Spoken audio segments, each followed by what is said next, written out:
आजकल लड़कों और लड़कियों को सेल्फी लेने का और फोटोज खिंचवाने का बड़ा शौक होता है।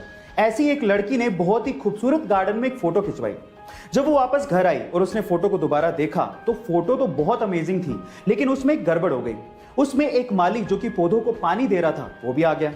अब उस लड़की ने अपने एक दोस्त जो कि एडिटर था उसको उस माली को हटाने को कहा, तो उस लड़के ने माली को तो हटा दिया, लेकिन साथ ही साथ उस पार्क की रौनक को भी खत्म कर दिया। अब एक उजाड़ से पार्क में लड़की खड़ी थी, ऐसी फोटो उसने बना दी। अब ऐसा करके उसने एक शानदार मैसेज देने की कोशिश की। गाइस, आपको इससे क्या सीख मिली चैट सेक्शन में जरूर लिखिएगा। मार्केटिंग आपके बिजनेस का एक बहुत इंपॉर्टेंट पार्ट होता है, और अगर आप अपने प्रोडक्ट की मार्केटिंग बहुत अच्छे से करते हैं तो आपके बिजनेस के वारे न्यारे हो सकते हैं। और कुछ ऐसे ही कर दिखाया मैकडोनल्ड ने। जी हाँ गाइस, रिसेंटली मैकडोनल्ड ने बहुत ही क्रिएटिव मार्केटिंग बोर्ड्स इंस्टॉल करवाए हैं। क्या खास बात है इनकी, मैं आपको बताता हूं। इन क्रिएटिव मार्केटिंग बोर्ड्स में दिन के अलग अलग समय आपको कौन सा बर्गर या फिर मैकडोनल्ड का कौन सा प्रोडक्ट अच्छा लगेगा या भाएगा, उस पे छाया का निशान पड़ता है, और दिन में सूरज के चढ़ने के साथ साथ वो बदलते रहता है। गाइस, आपको मैकडोनल्ड का ये क्रिएटिव मार्केटिंग आइडिया कैसा लगा चैट सेक्शन में जरूर लिखिएगा। अगर आपको तैरना नहीं आता है और गलती से भी अगर आप कहीं किसी सिचुएशन में डूबने लगे तो इन चीजों का ध्यान रखिएगा। सबसे पहले घबराइएगा मत, क्योंकि जब आप घबराने लगते हैं तो मांसपेशियां ज्यादा ऑक्सीजन खींचने लगती हैं, जिससे ऑक्सीजन की कमी हो सकती है और इस सिचुएशन में ये आपके लिए खतरनाक हो सकता है।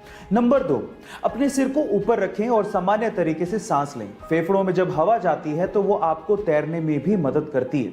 एंड नंबर 3, गाइस, अपने शरीर को खड़ा रखने की बजाय लेटाएं और अपने सिर को पीछे की तरफ रखें, और फिर धीरे धीरे अपने पैर चलाएं और किनारे की तरफ बढ़ने की कोशिश करें।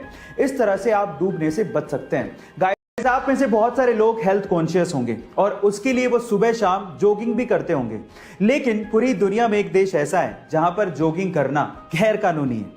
इसका मतलब यह है कि अगर आप जॉगिंग करते पकड़े गए तो आप लोगों को जेल में डाल दिया जाएगा। जी हां, और वो देश है पूर्वी अफ्रीका का बुरुंडी देश, जहां के राष्ट्रपति ने सन 2014 में जॉगिंग को गैर कानूनी करार दे दिया था, और उसके पीछे की वजह यह बताई थी कि जॉगिंग की आड़ में बहुत सारे लोग असामाजिक गतिविधियां करते हैं।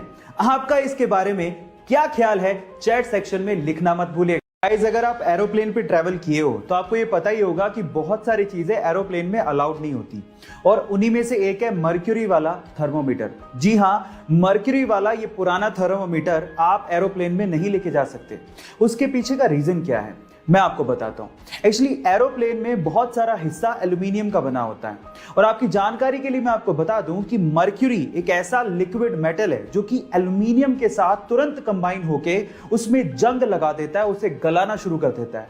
मजे की बात यह है कि मर्क्यूरी इसमें खुद को कंज्यूम करता ही नहीं है, और वो तब तक एल्यूमिनियम के साथ रिएक्ट करता रहता है जब तक वो पूरी तरह से गल नहीं जाए। अब आप सोच ही लीजिए कि अगर मर्क्यूरी का एक छोटा सा बूंद भी एरोप्लेन में गिर गया तो क्या हालात होंगे। अगर आप मेरी तरह फुटबॉल के दीवाने हैं तो फुटबॉल का एक बहुत ही ओल्ड और बहुत ही प्रेस्टिजियस अवार्ड है जिसका नाम है FIFA Ballon d'Or award. Ballon d'Or actually एक फ्रेंच वर्ड है जिसका मतलब है गोल्डन बॉल, यानी कि ये अवार्ड है गोल्डन बॉल अवार्ड। और मजे की बात यह है कि 2007 के बाद से इस अवार्ड को लगभग 2 ही खिलाड़ी जीतते आए हैं, और वो 2 महान खिलाड़ी हैं Cristiano Ronaldo and Lionel Messi. मजे की बात यह है कि लियोनेल मेसी ने इस अवार्ड को 2007 के बाद से 6 बार जीता है, और क्रिस्टियानो रोनाल्डो ने इसे 5 बार जीता है। और 2020 में पहली बार ऐसा हुआ है कोरोना के चलते जब यह अवार्ड किसी को नहीं दिया गया।